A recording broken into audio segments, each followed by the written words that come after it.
बिस्मिल्लाहिर्रहमानिर्रहीम। अस्सलाम वालेकुम दोस्तों, इज़्ज़त खान टीवी में आपको खुशामदीद कहते हैं। जनरल बिपिन रावत के हेलीकॉप्टर कैसे गिरा, सारी कहानी खुलकर सामने आ गई।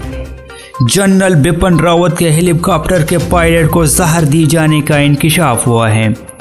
हादसे में वाहिद बच जाने वाला शख्स वरुण सिंह का इलाज अस्पताल में जारी है।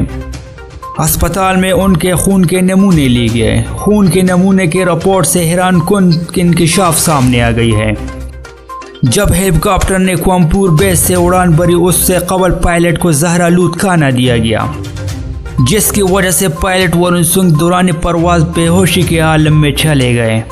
इस अहम इंकशाफ के बाद IAF के एहलकारों की नींदें हराम हो चुकी है। जिसने भी पेट्रोल डाला, जिसने हेलीकॉप्टर को चेक किया, जो भी इस हेलीकॉप्टर के करीब गया, उन सब अफसरान को गिरफ्तार कर लिया गया है। हत्ता कि जिसका भी इस हेलीकॉप्टर से किसी न किसी तरीके से लिंक हो, इन सब को सब गिरफ्तार कर चुके हैं।